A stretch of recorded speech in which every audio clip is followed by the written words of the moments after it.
Vamos a hablar, ¿están todos casi?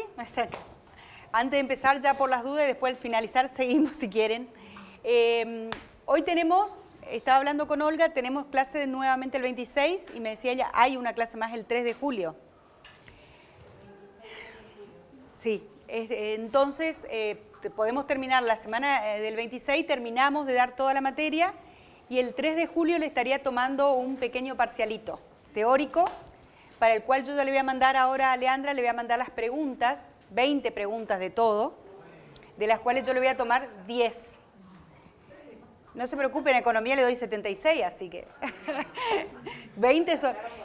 Es para estudiar, pero bien concreto, ¿sí? Como me decía ella, yo soy matemática, es cierto, y mis preguntas no son para versear, ¿sí? Son preguntas para contestar, van a estar hechas a lo largo del PowerPoint para ir contestando, pero bien concretas, ¿sí? Cortitas, ¿eh? ¿Con libro abierto? Mira, no, con libro abierto a veces es peor, te digo, porque tenés que entrar a buscar dónde está tal cual, sí. Entonces, para redondear, entonces entre el trabajo práctico y ese parcialito ya aprueban la materia, ¿sí? Siempre con promedio de 8, ¿no? Con promedio de 8. El trabajo práctico recibí muy poco, pero me dijo Leandra que le mandaron a su correo algunos, que ella no me mandó a mí, por lo tanto quiere decir que hay más. Lo que recibí ya los corregí, ya lo rehicieron y ya levantaron y ya sacaron mejor nota y todo. Así que tienen la oportunidad de... Yo les digo dónde está el problema, lo rehacen y yo le cambio la nota. Eso no a mí me interesa que aprendan más que la nota, ¿sí? Entonces, vamos a hacer esta clase, la siguiente, y el 3 de julio un pequeño parcial, ¿está? Bien. Vamos a empezar hoy entonces, nos quedan poquitas funciones de la administración, ya vimos planificación, ya vimos la coordinación, ahora vamos a ver la integración, si Dios quiere hoy, y la dirección, que son dos de las funciones que se puede decir que podrían ir prácticamente paralelas, no es necesario que empiece una como la planificación, que es la del comienzo de la administración, ¿no es cierto?, sino que estas tareas pueden ir relacionándose en forma paralela o constantemente una y otra en forma secuenciales, no es necesario que una empiece y la otra termina. ¿Estamos? La integración del personal. La integración del personal está muy relacionado con lo que nosotros conocemos como recursos humanos, ¿sí? Como la administración de los recursos humanos, que en definitiva también, depende del tamaño de la organización, va a estar relacionada directamente con la dirección o con alguna dirección en particular que puede estar especializada. ¿Qué es la integración del personal? Contesta a cómo se van a lograr los objetivos, con quién se van a lograr los objetivos.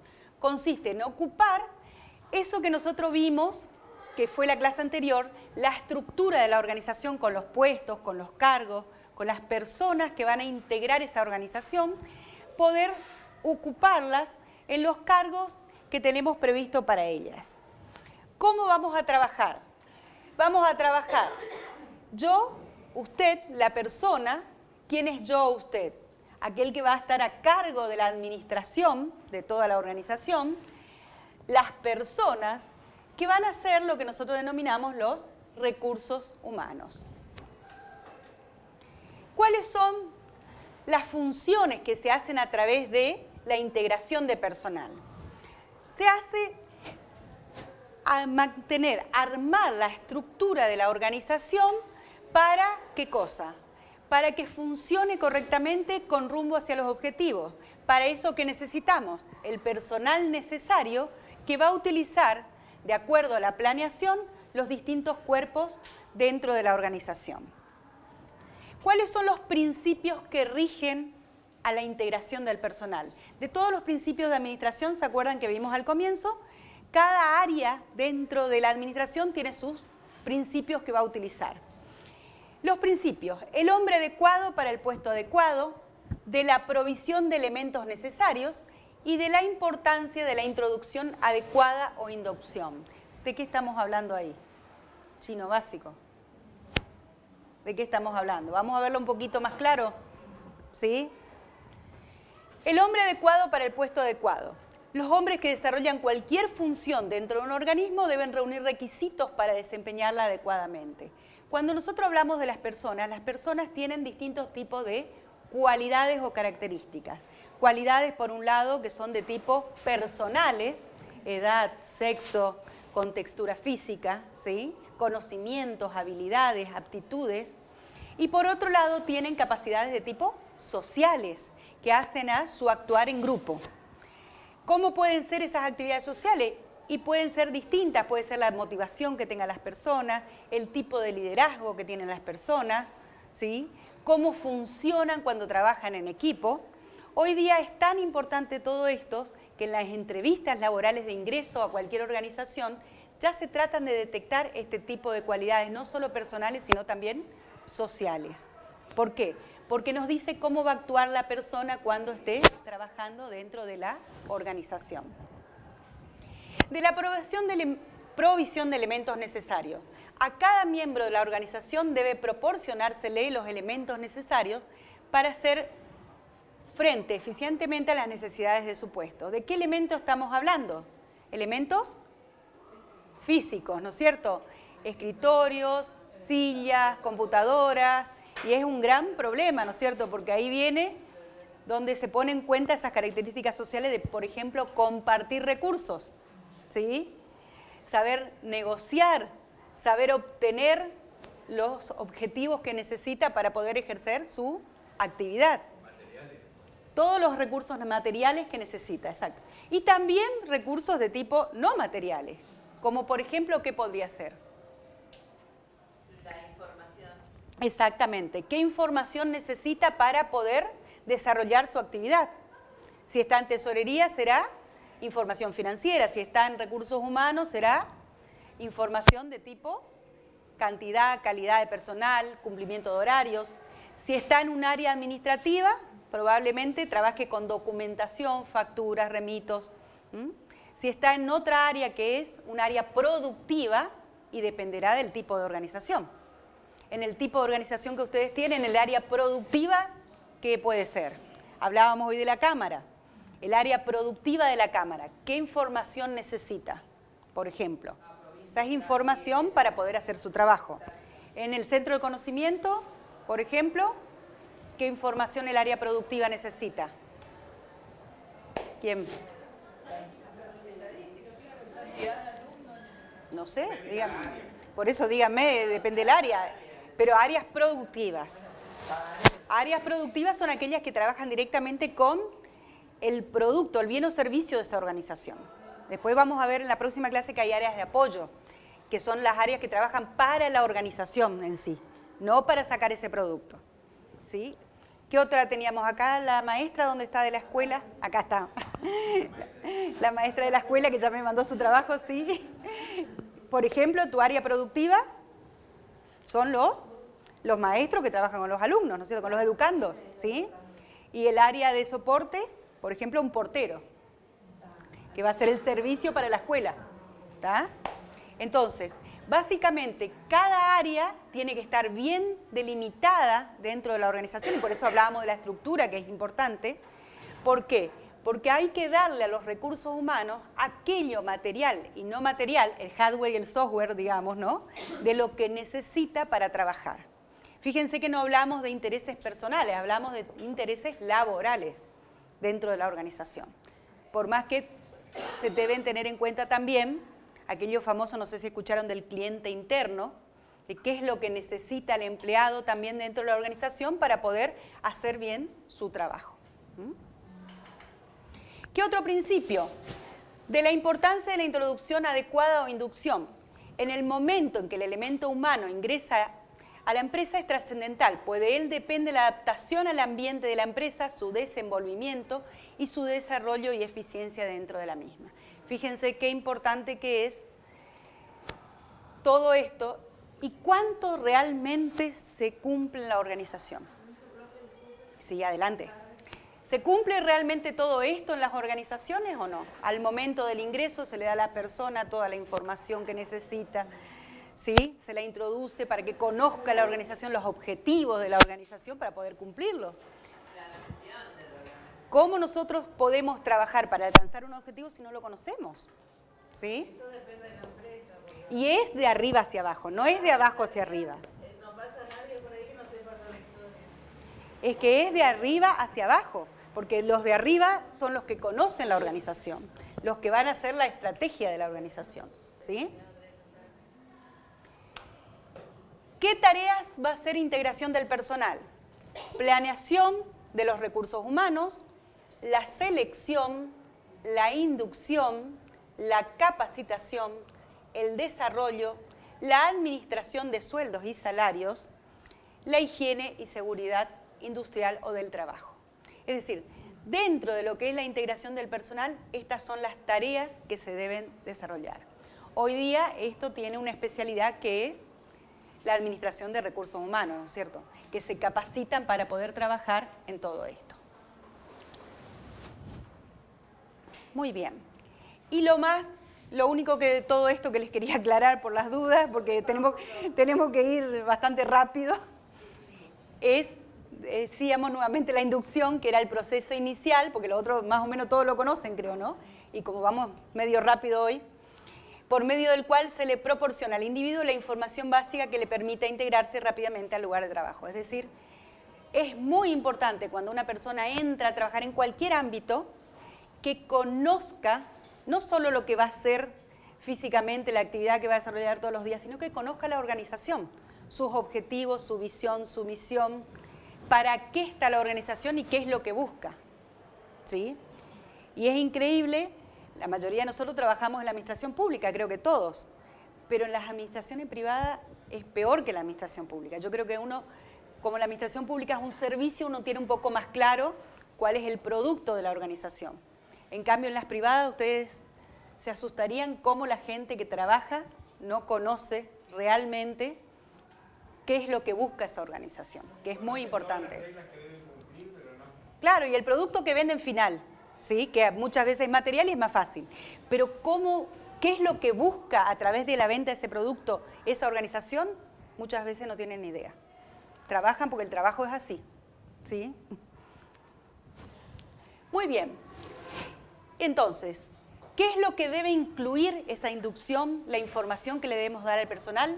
Fíjense qué importante. Los valores, la misión, la visión, los objetivos, políticas, horarios laborales, días de descanso, días de pago, prestaciones, historia de la empresa, servicios al personal, etc. Es decir, todo lo relativo, tanto a la organización como a la persona, a ese recurso humano que va a tener dentro de la organización. ¿Sí? No solamente las obligaciones, sino incluso también los derechos. Pero para eso, ¿qué debería existir dentro de la organización que le pueda dar esto a una persona? Los manuales de organización, manuales que contengan, ¿qué cosa? La estructura de la organización, los puestos, los cargos, tener claramente esa unidad de mando, a quién responde, a quién tiene a su cargo, ¿sí? Cuáles son sus obligaciones y cuáles son sus derechos. Todo eso es parte de lo que se llama la inducción del personal. ¿Cuántos de ustedes tuvieron esto cuando entraron a trabajar? 2. ¿Alguien más? Venimos flojos. Ni Olga. Ni Olga. Tenemos que hablar. David va a estar presente. Pero aparte, ¿por qué yo le digo esto debería ser importante tener manual de organización? Porque el manual, el organigrama y el manual son para la organización. La gente pasa, por eso no llevan nombre ni apellido. Exactamente. Yo, por ejemplo, hice auditorías de empresas privadas y uno le pide esto, el organigrama o el manual, no hay. ¿Y cómo hacen la tarea? Y bueno, cada uno le puede contar, pero ¿y cómo quiero yo que hagan la tarea para que la empresa logre sus objetivos? Si yo no le digo al empleado, el empleado lo va a hacer como puede. Sí, que se puede innovar. Nadie dice que tiene que ser rígido y estático. Puede ser flexible y dinámico. Pero debería tener un cierto eje que sea, digamos, permanente en el tiempo. Porque, como les digo, la organización sobrevive a las personas, ¿sí? Por eso les digo, los organigramas no llevan nombre y apellido. Los organigramas llevan puestos y cargos. Las personas pasan, pero los puestos y cargos quedan, ¿sí?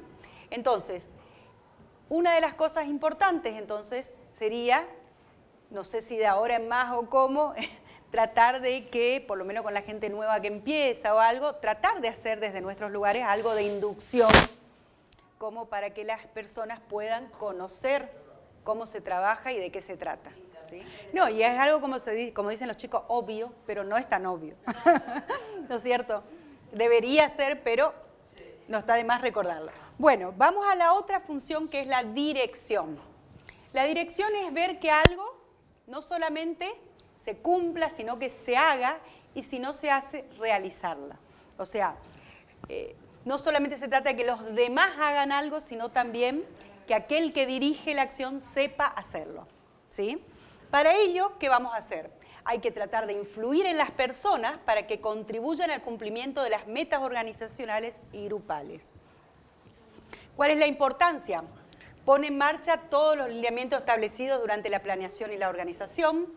Se logran formas de conductas más apropiadas en los miembros de la estructura organizacional.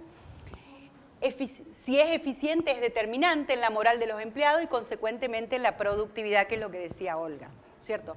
Si se sabe volcar todo eso, se sabe inducir a el personal, a los recursos humanos de la organización, se va a lograr alcanzar la eficacia y la eficiencia. La eficacia, decíamos, los objetivos, y la eficiencia, que es lo otro importante también, al menor costo posible. ¿Sí? Si es una organización sin fines de lucro, el menor costo posible va a permitir brindar más servicios. Si es con fines de lucro, ni hablar, porque los beneficios van a hacer que los socios quieran seguir invirtiendo en la organización. Refleja en el logro de los objetivos la implementación de los métodos de organización y la eficacia en los sistemas de control. A través de ella se establece la comunicación para que la organización funcione. Es decir, que la dirección va a tener una serie de actividades que va a realizar que van a estar dadas por ¿quiénes? Por los principios de administración, como los habíamos visto. De la armonía del objetivo o coordinación de intereses, impersonalidad en el mando, supervisión directa, de la vía jerárquica, de la resolución del conflicto y del aprovechamiento del conflicto. Es decir, son todos los principios que se van a trabajar desde la dirección. La armonía del objetivo o coordinación de intereses. La dirección será eficiente en tanto se encamine hacia el logro de los objetivos generales de la empresa. Yo ya le había dicho una vez que nosotros tenemos una organización que hacia adentro que tiene personas que trabajan, dijimos recién, recursos humanos, y tiene objetivos propios organizacionales, ¿sí? Y hacia afuera, no podemos estar ausentes del entorno que tiene la organización, existen los objetivos de la sociedad. Por lo tanto, la dirección, ¿qué es lo que tiene que hacer? Tiene que hacer que esos principios, perfecto, habíamos hablado, ¿no es cierto?, de eso, esos principios personales se dirijan hacia los organizacionales y armonizar esos organizacionales con los de la sociedad en la cual se mueve. La dirección es la encargada de hacer que todo eso funcione para que se logren los objetivos. ¿Sí? La impersonalidad en el mando, un poco lo que hablábamos hoy, se refiere a que la autoridad y su ejercicio, el mando, surgen como necesidad de la organización para obtener resultados. Puntualiza la importancia de impersonalizar las órdenes, de no involucrar situaciones personales ni abusar de la autoridad. Es decir, lo que se tiene que trabajar siempre es con objetividad más allá del sujeto que ejerza la dirección. De la supervisión directa, se refiere al apoyo y comunicación que debe proporcionar el dirigente a sus subordinados durante la ejecución de los planes, de manera que estos se realicen con mayor facilidad. De la vía jerárquica, postula la importancia de respetar los canales de comunicación establecidos por la organización formal, de manera que al emitirse una orden sea transmitida a través de niveles jerárquicos correspondientes. ¿Sí? El famoso puentear en las organizaciones, donde no se siguen las vías jerárquicas, sino que se siguen las vías laterales, podríamos decir, ¿no es cierto?, y no se responde al jefe. Muchas veces, ¿por qué? Porque ese jefe no ejerce determinadas características que debe tener la dirección, que ahora las vamos a ver. de la resolución de conflicto. Indican la necesidad de resolver los problemas que surjan durante la gestión administrativa a partir del momento en que aparezcan. Es decir, no hay que permitir, como se dice en psicología, que los conflictos escalen, ¿sí? Cuando uno ve que puede haber una situación conflictiva, tratar de resolverla lo antes posible. Porque cuando uno no la resuelve enseguida y la deja crecer y crecer, llega un momento que estalla y ya es mucho más complejo poder resolver el conflicto. Y las organizaciones, como somos personas, seres humanos, está plagada de conflictos personales y laborales, de toda índole, ¿sí? Entonces, una de las principales funciones de la dirección es tratar de que el conflicto, cuando se genera, se resuelva lo más rápido posible, se solucione lo más rápido posible. Y a la vez, aprovechar ese mismo conflicto para que sea una oportunidad, ¿no es cierto?, para anteponer, ¿qué cosa? Problema o obstáculo que se antepone al logro de las metas de la organización porque obliga al administrador a pensar en soluciones para el mismo. Ofrece la posibilidad de visualizar nuevas estrategias y emprender diversas alternativas. De hecho, sobre la toma de decisiones, que es una de las funciones de la dirección, hay teorías de sobra sobre cuáles son los plazos, cuáles son los tipos de decisiones que se toman en una organización, etc. Negociador. Es mucho material. Es muchísimo material y ni te cuento lo que está achicado. Está súper interesante, una pena haberlo dado tan rápido. Claro, está como muy comprimido, sí, lamentablemente. Pero por ahí yo les mando un poco más extenso. Pero para la clase tengo que ir, porque si no, no llegamos. La dirección. ¿Cuáles son las características que debe tener un buen administrador? Debes tener liderazgo, debe saber motivar, debe ejercer la comunicación, supervisión y toma de decisiones. Son todas las tareas o funciones típicas de cualquier dirección, ¿sí? Y liderazgo, bueno, hay todo también, una clase entera podríamos hablar de liderazgo, va muy rapidito, ¿sí? Que es la influencia, ¿sí?, o proceso de influir en las personas para conseguir que voluntaria o involuntariamente cumplan los objetivos y metas globales. Cumplan lo que quiero, dicen por lo general, ¿no es cierto? Pero no, hablamos de la organización, lo que quiere la organización, ¿sí? O sea, el liderazgo es, básicamente, como yo digo, es cuando alguien lo hace y el grupo lo sigue, ¿no es cierto? Puede ser voluntario, involuntario, puede ser formal, puede ser informal. Hay todas unas teorías desarrolladas sobre eso, pero es influir, ya sea por cualquiera de las causas, formales o informales, para que las personas hagan, en este caso, cumplan con las metas organizacionales. ¿Vieron algo de liderazgo ya o no? Porque es larguísimo, pero bueno, vamos rapidito. Existen distintos tipos de liderazgo. Autócrata o directivo, aquel autoritario, donde lo que se trata es de imponer la voluntad para que los subordinados cumplan con lo que se le ha asignado, ¿sí? Luego el otro es... van a tener todo el material. Tratar de que las personas hagan, pero cuando uno se las impone y si no, se trabaja mucho con el premio castigo, digamos.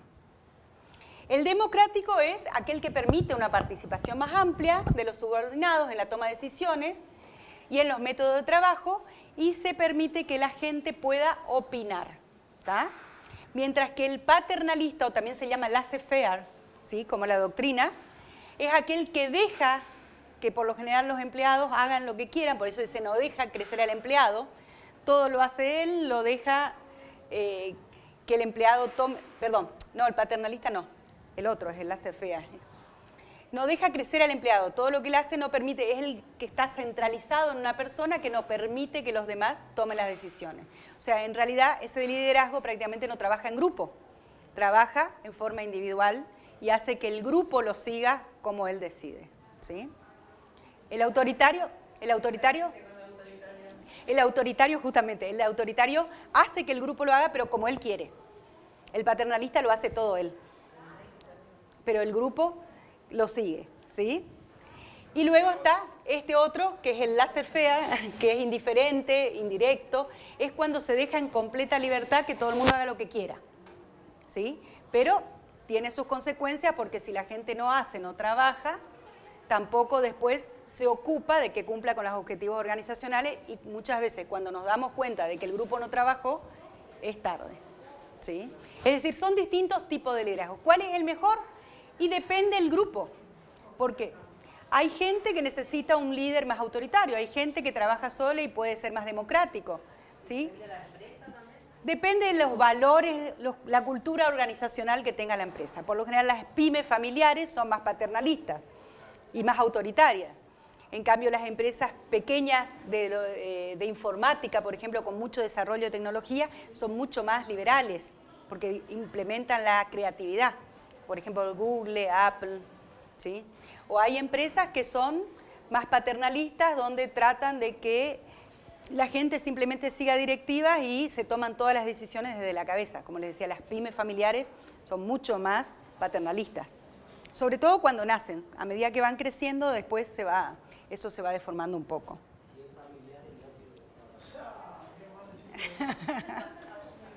No maternalista, solo paternalista.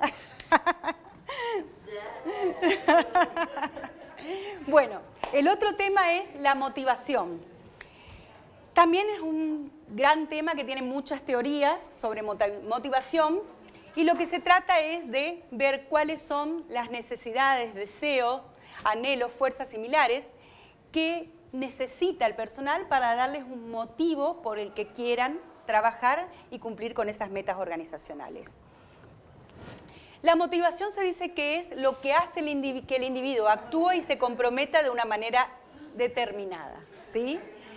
Puede ser que haya motivación, ¿sí?, liberal y que haga lo que se le canta, o puede ser que haya motivación, también puede ser motivación intrínseca, extrínseca, es decir, depende el tipo de motivación, va a ser las formas de motivar que se van a aplicar. La palabra motivación viene del latín movere, que significa mover, hacer que la gente se mueva, ¿no es cierto? Sin embargo, una definición más completa dice que motivación es una serie de procesos individuales que estimula una conducta para beneficio propio, colectivo o laboral. Esa motivación puede tratarse de esfuerzo, la magnitud e intensidad de la conducta, persistencia, se refiere al esfuerzo sostenido en el tiempo, y la dirección se refiere a si el esfuerzo y la persistencia van en la vía correcta. Por eso una de las funciones muy importantes de la dirección es la motivación. Y hay otros países, por ejemplo en Japón, donde motivan a los empleados, por ejemplo con sesiones de masaje, claro, sí, sí. Para que rindan, ¿no? Sí. Duermen la siesta en una cápsula, así yo veo un documental así. Las empresas muy tecnológicas ocupan todo ese tipo de motivación. Así, con una sesión de masaje, una hora de gimnasio. Una hora de siesta. Una hora de siesta. Entonces, vamos un poquito más adelante porque no me alcanza. La motivación, como les decía, puede ser tanto extrínseca, cuando está atada a lo material, al salario, a la remuneración, e intrínseca cuando se trata de otro tipo de motivación personal que hace que la persona se sienta mejor o que se comprometa, como decía, se ponga la camiseta con su trabajo, ¿sí? Entonces, una sin la otra yo creo que tampoco andan, son necesarias, sobre todo desde el punto de vista laboral, son necesarias las dos, ¿no es cierto? Por un lado la extrínseca, porque el dinero es importante, pero también la intrínseca, es decir, también hacer que las personas se sientan bien y satisfechas consigo misma y con su trabajo dentro de la organización. A nosotros nos dieron acá una motivación. Bueno, ¿cuáles son las características que hacen que se tenga interés o motivación intrínseca, que es la que menos se ve, ¿no es cierto? La complejidad, la movilidad, la imprevisibilidad de la tarea, el reto óptimo, la competencia, la autodeterminación. Sobre esto hay varias teorías, la teoría de Maslow, la teoría de XG, de Maslow, ¿sí? De la pirámide de las necesidades, depende de las necesidades que tengan las personas, será la motivación, no todos necesitamos la misma motivación, ¿no es cierto? ¿Cuál es un modelo de activación intrínseco? Existe un nivel óptimo de conseguir este reto, entre el grado de dificultad y el grado de habilidades y capacidades. Cada persona tiene un nivel óptimo de conseguir, donde se siente completo, es decir, es un trabajo bastante interesante el que hay que hacer. Fíjense que decíamos que el director, la dirección lo que tiene que lograr es que la tarea se haga o realizarla.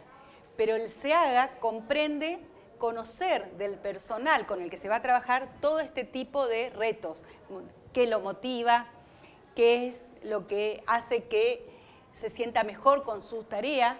Ahora, yo estoy pensando que sería interesante que haya un director de personal y un director que trabaje, digo, porque si uno tiene que hacer todo eso... O sea, más que director de personal sería un director de recursos humanos. Eso, o sea, me parece que claro, que tiene, no, pero que tiene que haber una persona Sí. y un grupo. De hecho, hay... Todo lo que eso significa y todo lo que vos estás planteando tiene que dedicarse a eso. Y sí. Básicamente. Es que por lo general nosotros tenemos recursos humanos que se dedican a liquidar sueldo nada más.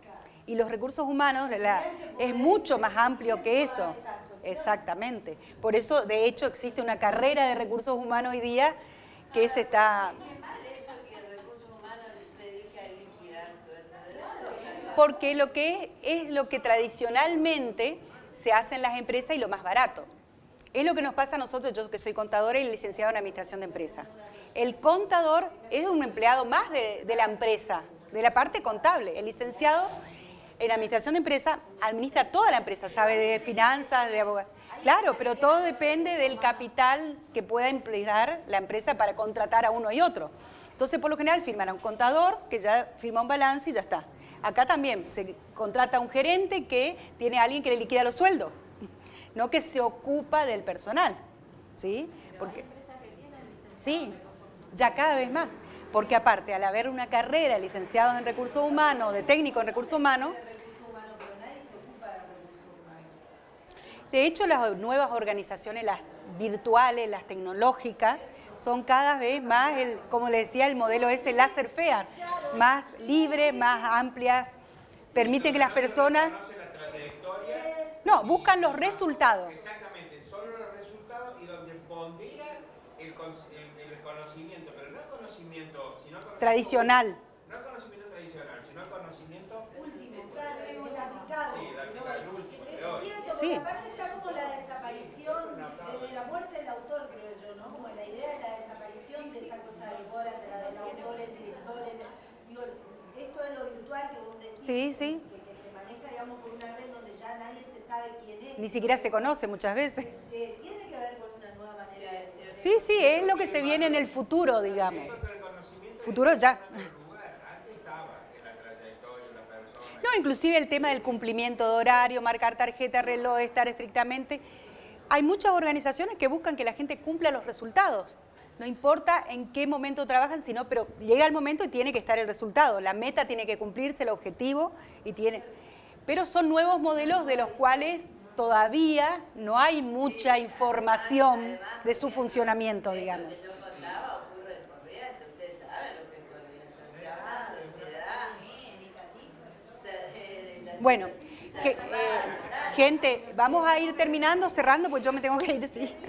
Vamos a ir cerrando. Bueno, otra de las funciones, entonces, la comunicación, que también, ¿sí?, puede darse dentro de la organización de todas las formas, ascendente, descendente, cruzada, escrita, verbal, no verbal, formal, informal, ¿sí? Y existen barreras, o sea, todas estas son funciones que debería conocer el director de una organización. Más allá del modelo organizativo, incluso para trabajar con estas nuevas generaciones, también necesitamos estas funciones, porque un director, aquel que lleva adelante la dirección, debe saber qué motiva a esa gente nueva, ¿sí?, a la nueva generación, la generación X, como le dicen, ¿sí? ¿Cómo se comunica con esa generación? ¿Cómo se va a liderar esa nueva generación? Es decir, por más que digamos hay nuevos tipos organizacionales, todas las funciones que debe cumplir un director siguen siendo prácticamente las mismas, quizás lo que cambia es la forma como se venía haciendo, pero esto sigue existiendo, ¿sí? Entonces, básicamente, yo le voy a mandar todo el material porque terminamos ya con esto acá y nos va a quedar para la clase que viene, nos queda control, que es la última de las actividades de la administración, y vamos a trabajar un poquito la clase que viene con los procesos de cómo funciona la administración con sus actividades internas, ¿sí? Y con eso estaríamos cerrando la clase que viene. Recuerden, el 3 de julio vamos a tener un pequeño examen No los voy a matar, no se preocupen. Le voy a mandar a Leandra, sí. Mañana o pasado ya le voy a mandar. De esa le voy a tomar 10. ¿Qué? El que quiera contestar, para que yo vea si están acertados con las respuestas, porque va a ser para ser bien concreto, ¿no? No largo. El que quiera contestar, no. Después va a venir a rendir de las 20, 10. Pero básicamente el que me quiera responder para ver si está bien, no tengo problema. Igual están de acuerdo a los PowerPoint, formulada de acuerdo a los PowerPoint, para ir contestando. ¿Sí? Bueno, muy bien. Hasta acá hoy.